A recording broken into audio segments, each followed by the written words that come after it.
ایک اسلامی معاشرے میں مولوی کا کیا کردار ہونا چاہیے؟ اصل میں ہم نے اسلامی معاشرے میں مولوی کو ایک پروفیشن کی حیثیت دے دی ہے۔ اس کی وجہ یہ ہے کہ ہمارے عام لوگ نہ دین پڑھتے ہیں اور نہ ہی بنیادی تعلیمات دین کی سیکھتے ہیں، تو انہیں ایک احتیاج ہے۔ کسی کا باپ فوت ہو گیا، نماز جنازہ پڑھانی ہے تو مولوی چاہیے، حالانکہ اس کے اپنے بیٹے کو اس قابل ہونا چاہیے کہ وہ خود نماز جنازہ پڑھائے۔ کسی بچی کا نکاح ہے، اب وہاں مولوی چاہیے، حالانکہ ہمارے ہاں کوئی مولوی پروفیشن اسلام میں نہیں ہے، کوئی پریسٹ ہوڈ نہیں ہے، کوئی پریسٹ کلاس نہیں ہے، کوئی برہمنزم نہیں ہے، کوئی پاپائیت نہیں ہے۔ تو ہر مسلمان کو اس قابل ہونا چاہیے کہ نماز میں امامت کرے۔ تو اس اعتبار سے یہ پیشہ کوئی اسلام میں نہیں ہے۔ ان کے ادارے کے زیر انتظام خواتین کالج بھی کام کر رہا ہے، جہاں وہ کبھی کبھی لیکچر دینے جاتے ہیں۔ یہ علم کا حاصل کرنا فریضہ ہے ہر مسلمان مرد پر۔ اور علم آدم الاسماء کلھا، تو حضرت آدم کو جو اللہ تعالیٰ نے ازل ہی میں تمام اسماء کا علم دے دیا تھا، در حقیقت اس کی ایکسفولیشن ہو رہی ہے، وہ علم کھل رہا ہے، جیسے کہ آم کی گٹھلی میں سے آم کا درخت برآمد ہوتا ہے۔ خواتین کے حوالے سے آپ کا موقف سخت ہے، اس کا کیا خاص پس منظر ہے؟ میرے نزدیک میرا موقف ہرگز سخت نہیں ہے، اسلامی احکام کے عین مطابق ہے۔ اس میں خواتین پر کوئی پابندیاں نہیں ہیں، بلکہ خواتین کے لیے دائرہ کار علیحدہ رکھا گیا ہے۔ وہ پڑھیں، لیکن ان کے مدارس علیحدہ ہونے چاہیے، لڑکوں اور لڑکیوں کی مخلوط تعلیم نہیں ہونی چاہیے، کالج ہوں، یونیورسٹیز ہوں۔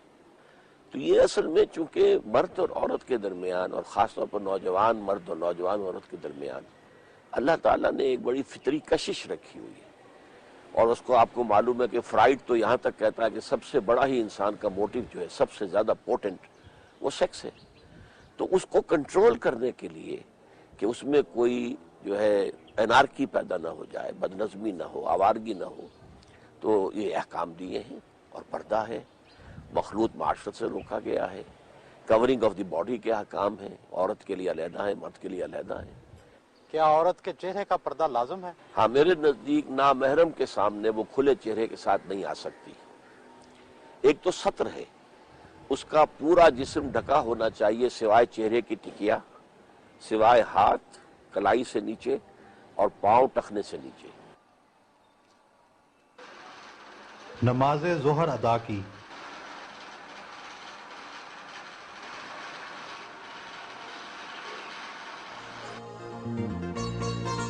کالج کے ساتھ ہی ان کی بیٹی کا گھر واقع ہے، نواسے نواسیاں ان سے ملے۔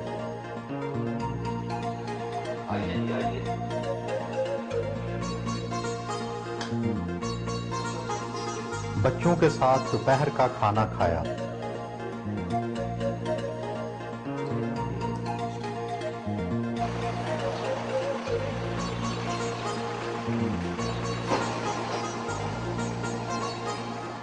آپ کی شخصیت میں کافی سختی نظر آتی ہے، حصے لطافت کے حوالے سے آپ کی کیا دلچسپیاں ہیں؟ میں قرآن مجید کی قرآت کا عاشق ہوں، خاص طور پر شیخ محمود خلیل الحصری مرحوم، عبد الباسط عبد الصمد مرحوم، ان سے میں بچپن میں موسیقی کا بہت رسیہ تھا اور اچھا گاریا کرتا تھا، آواز کے اندر ایک کیفیت تھی، اور مجھے خاص طور پر سہگل کے گانے انتہائی پسند تھے۔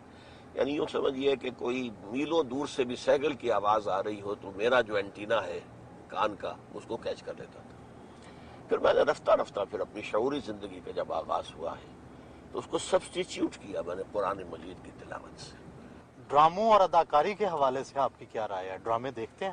ڈرامے میں میرے نزدیک یہ جو انسان کردار اختیار کرتا ہے مصنوعی، ایک آپ کا اپنا کریکٹر ہے اور ایک کریکٹر آپ اپنے اوپر اوڑھتے ہیں، وہ مصنوعی کردار ہے آپ کا۔ میرے نزدیک اس کے نتیجے میں اس اداکار یا اداکارہ کی اپنی شخصیت ختم ہو جاتی ہے۔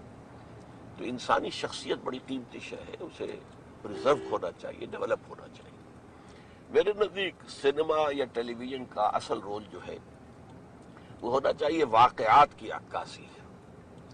کوئی واقعہ ہوا ہے اس کو آپ ڈاکومنٹریز کے ذریعے سے، اور ایجوکیشن کے پرپزز کے لیے اس کو استعمال کیا جائے۔